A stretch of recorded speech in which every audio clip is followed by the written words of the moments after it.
Fellow Biafrans, on the occasion of your rally to demonstrate your solidarity with the struggles of your kith and kin back home, I send to you all fraternal greetings. As one who has been entrusted with the onerous responsibilities of guiding our young republic through these difficult times, I must confess that it is always a source of deep pleasure and encouragement to me to receive assurances of the support of the people and their continuing determination to persevere until complete victory is achieved. It is, therefore, with feelings of unbounded pleasure and deep appreciation that I salute this august gathering. You are all aware that for over 4 months now, Nigeria has been waging a war of aggression to destroy Biafra and her people. This invasion by Nigerian hordes was mounted because the people of the former eastern region of Nigeria were forced on May the 30th, 1967, to declare themselves the independent state of Biafra in order to assure the security of their lives and property. As you are aware, the people of the former eastern region of Nigeria had believed, as if it were an article of faith, in the concept of a united Nigeria. No section of the then Federation of Nigeria had worked as assiduously for the attainment of this ideal as did Eastern Nigeria and her people. No section had made as many and varied positive contributions towards the realization of true unity. Having over the years spearheaded the movement for closer union, having demonstrated our faith in Nigeria in concrete terms, by allowing our sons and daughters to sojourn in other parts of the country, thereby contributing tremendously to the development of such areas to the neglect of our own, it was a hard decision for us to take to opt out of a federation in which we had invested so much. But we had no real choice. Over the years, our erstwhile compatriots had made it clear in unmistakable terms that they did not want us in the Federation. Since the 1950s, our people were expropriated and discriminated against in parts of Nigeria other than their own. Furthermore, the experience of the 3 harrowing waves of remorseless genocide in 1945, 1953, and especially in 1966, involving a total of nearly 40,000 dead and countless others maimed or destitute, provided an object lesson which could not but be taken seriously.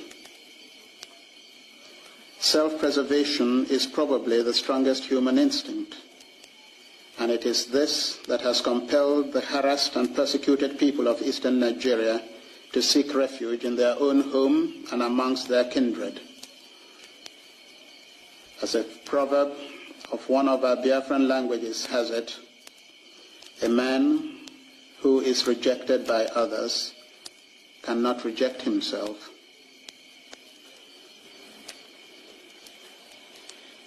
The inordinate ambition of the Hausa Fulani oligarchy to continue to dominate the whole of what was formerly the Federation of Nigeria, the unrealistic desire to acquire the wealth and resources of Biafra while rejecting their people, the mad and homicidal desire to exterminate from the face of the earth 14 million Biafrans, drove Gawan and his clique towards unleashing a costly war to attain the unattainable, the subjugation of this young but promising republic.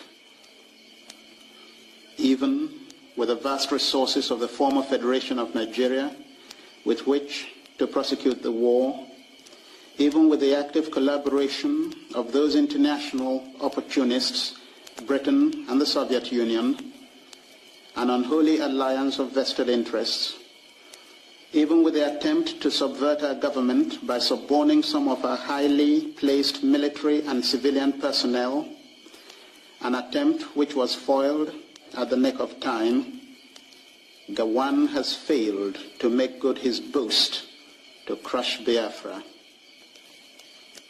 A campaign which he bragged would only take 48 hours to accomplish has now dragged on for almost 5 months and will drag on for as long as it takes Gawan and his clique, both Nigerian and others, to realize that nothing can shake the will or crush the spirit of a determined people.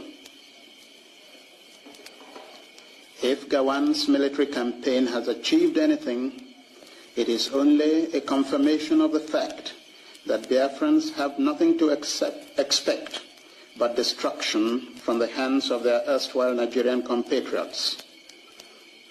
In the few border towns which fell into the hands of the Nigerian forces, Biafrans were pillaged and what could not be stolen was destroyed, while the men were shot and tortured and the women defiled.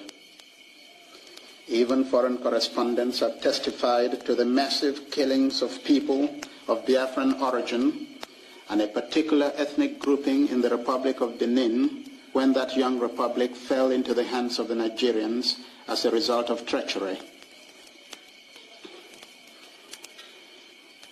Instead of accepting the fact and the truth which they know, that they forced the people of the former eastern region out of the Federation, the Nigerian aggressors have been attempting to dupe the world by claiming that we seceded in order to keep our oil wealth to ourselves.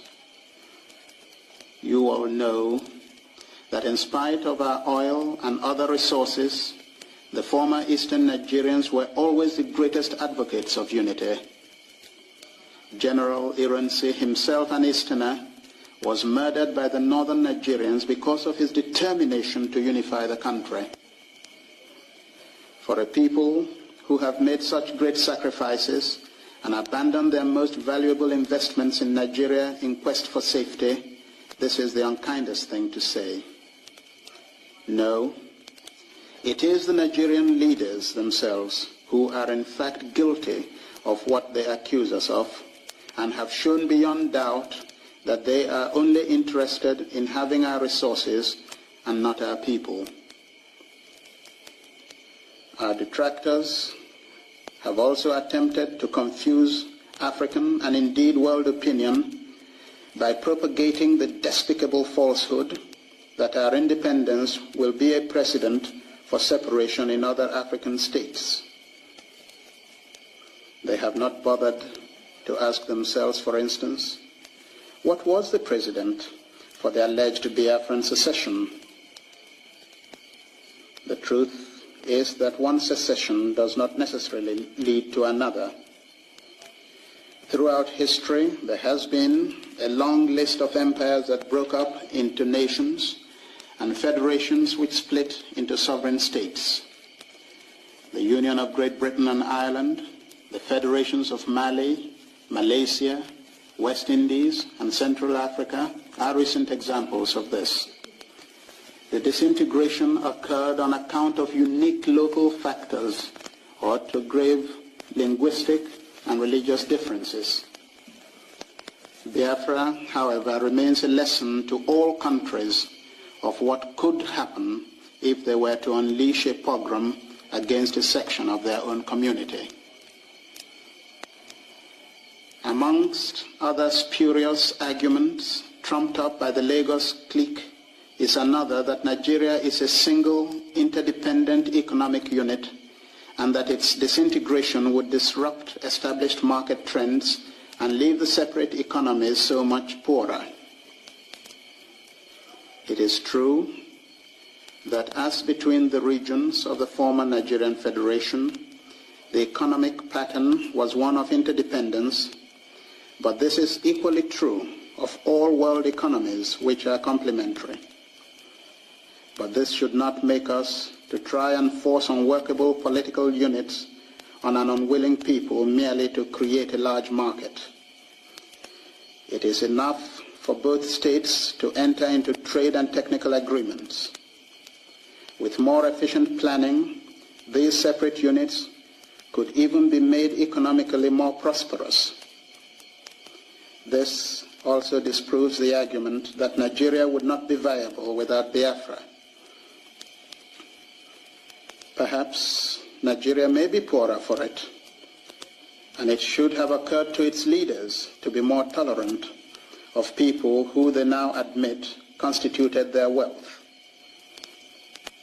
But the rest of Nigeria has enough potentiality to remain a great and united African state, if only its leaders would show realism and imagination in harnessing their vast potential resources. The Nigerian leaders demonstrated their scorn for African opinion, which they are now trying desperately to cultivate by refusing to accept our calls for a peaceful resolution of our conflict through the good offices of many African states.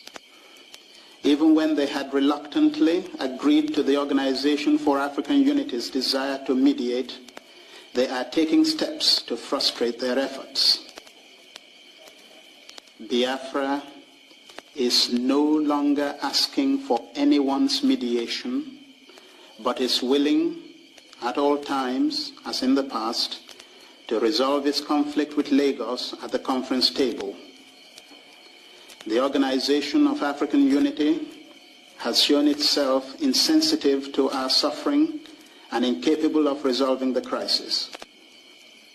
A so-called mediation, which presumes that there is only one side to a dispute and can go to every length to appease that side, cannot be expected to be fair, objective, and just. The present conflict can now be resolved by individual states taking initiative by recognizing our right to existence and urging on Nigeria to abandon her war of aggression against an injured people. Having failed on all scores, the Nigerians have raised the bogey of a minority in Biafra being forced into independence against their wish.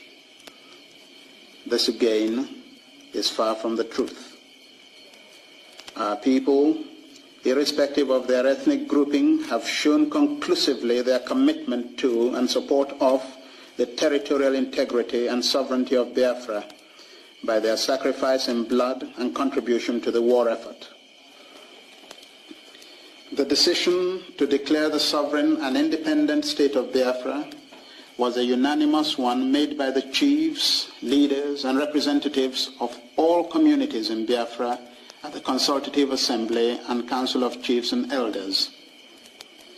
The so-called representatives of the minorities in Lagos have never had any popular backing, were defeated in elections in their own homes during the civilian era, and have since been denounced by their own people.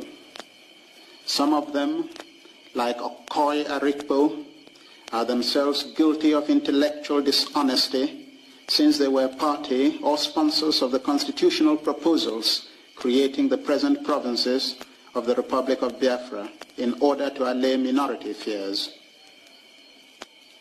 Our people know enough of Lagos and can testify that the massacre of thousands of then Eastern Nigerians was irrespective of tribal affiliation. The bombing and other military brutalities since Biafran independence have followed the same pattern. Having suffered together, they are now united together in solidarity to fight on to victory to assure a place of honor and respect for themselves and their children. When the Lagos Vandals realized that they were doomed to failure, they, along with their foreign megaphones like the BBC, thought that they could win by pretending to be doing so. They are trying to make the world believe that they have taken Enugu, that the war is virtually ended, and that they are now engaged in the task of reconstruction. Nothing is further from the truth. Our valiant forces have continued to keep the enemy at the few border towns and zones they have captured by treachery. The gallant Biafran forces are now in control of most of the Enugu and Bonny and are gradually wiping out the enemy invaders at Calabar. They have also re-entered Ugoja.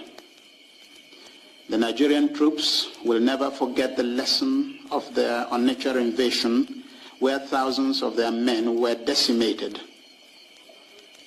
Our troops are fighting bravely and will continue to do so until victory is won.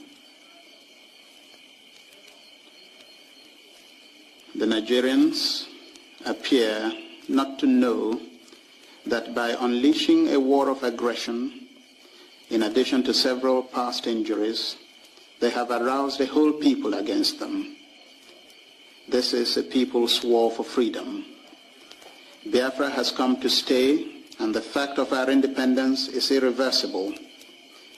Ours is a nation of 14 million people with various ethnic groupings, united together by past sufferings and present freedom, and nothing can shake our determination. Conscious of the justness of their cause, and with God on our side, our people are determined to fight to the last man, confident of eventual success. May God bless you all, fellow Biafrans, and keep and protect Biafra.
IPOB, one family.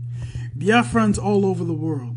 If we want safety and security for our people, then let's continue to support Eastern Security Network. All donations are welcome. No contribution is too small or too large. Do your part, knowing that freedom is in our hands and together we must all rise to the occasion. Go to our website to make your contribution, www.ipobinUSA.org/donate. And remember that freedom is not free, but together we restore it, farm by farm, forest by forest, house by house, and street by street.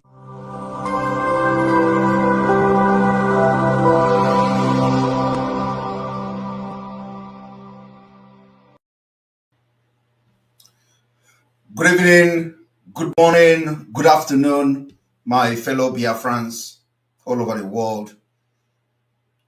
Greetings to the lovers of Biafra people and the lover of freedom. 55 years after Biafra Nigeria genocidal war, we are still here battling the same enemy.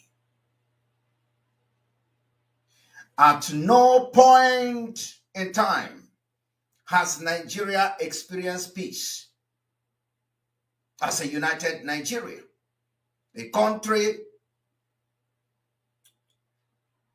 that should have been built on a common footing. Nigeria has been a failed state from the beginning till date.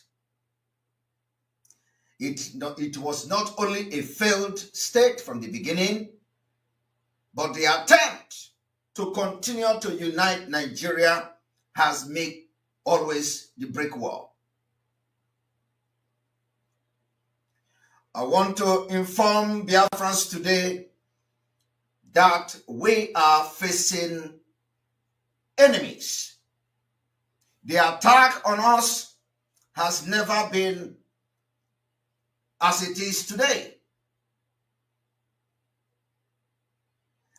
And I want to inform you today, because Nigeria has been a failed state from the beginning, which is why the people of Biafra want to break away from Nigeria and exit the evil entity and the British establishment and set up a free democratic state with freedom of religions and tolerance for all religion, with directly elected parliament and independent judiciary. We want to have a nation that is going to respect human rights.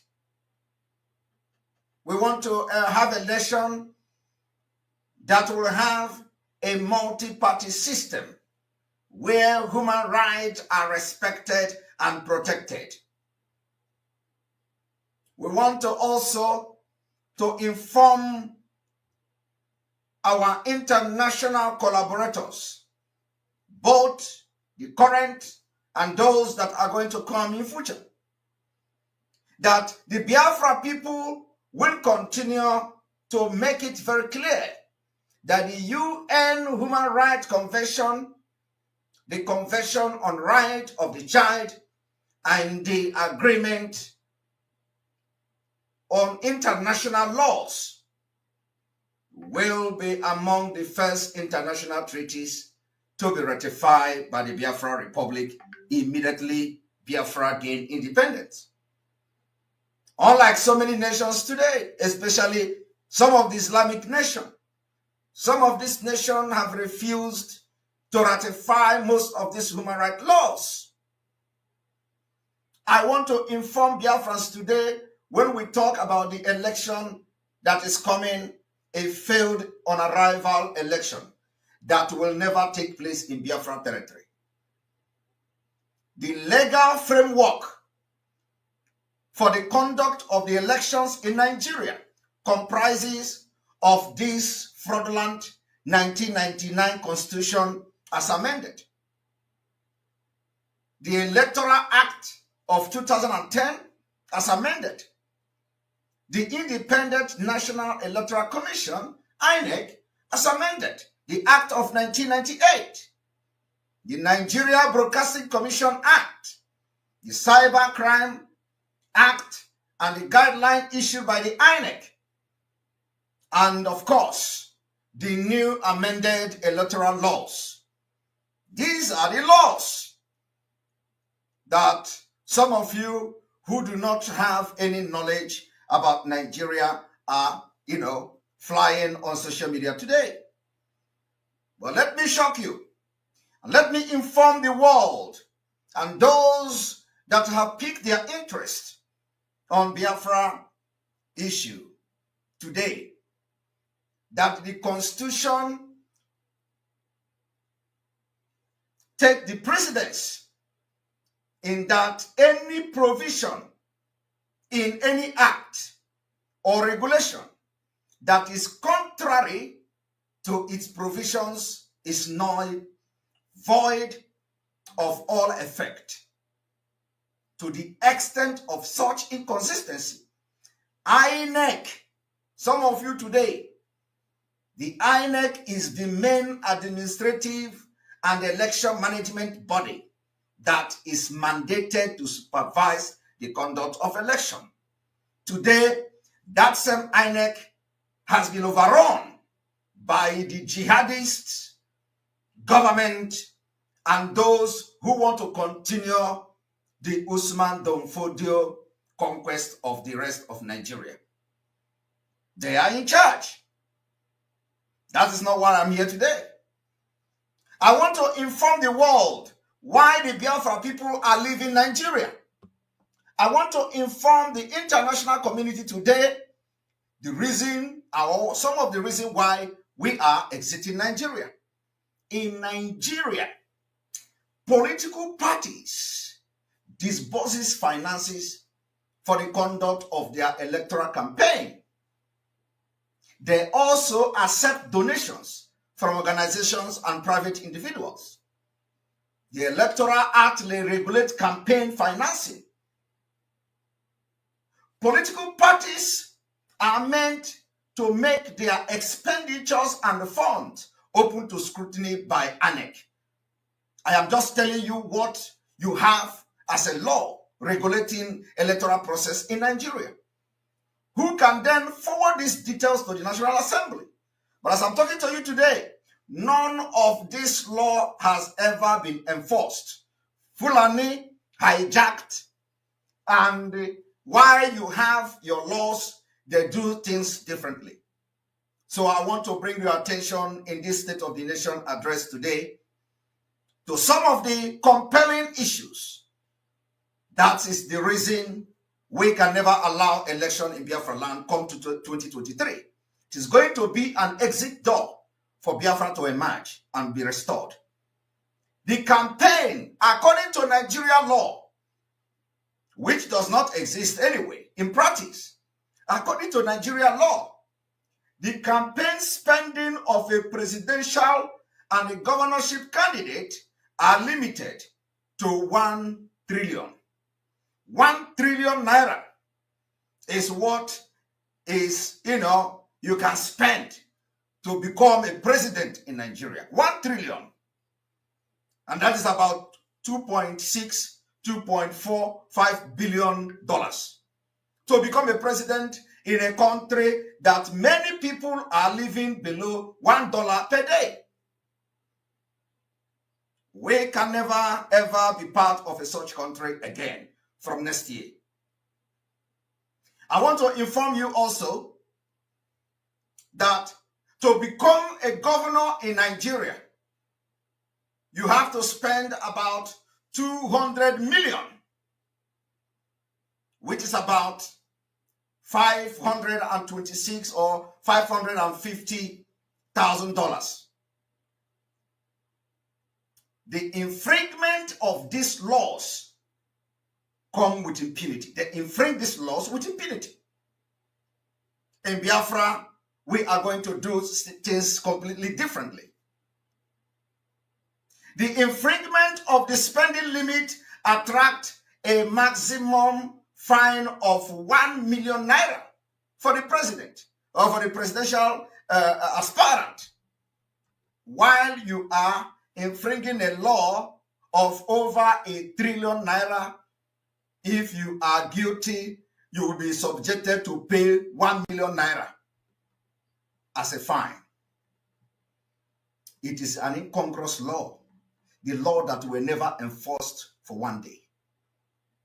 And the 1 year imprisonment, the governors have 800.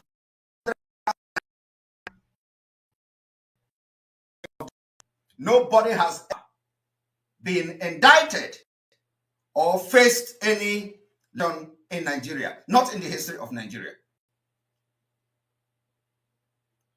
I want all of you to understand that we continue to have attack as we have the State of the Nation broadcast each time. So, the laws also criminalizes vote buying and vote selling. Both those who receives and those who give money in return for votes, they are all liable on conviction to a fine of 100,000 naira. Nobody ever in the history of that evil country has ever been convicted, prosecuted for the breach of electoral law. Today we see, even when the people are campaigning in a failed state called Nigeria, they are sharing cars. They are already sharing cars to become a presidential flag bearer of some of this corrupt political party in Nigeria. You will spend trillions of naira. You are going to give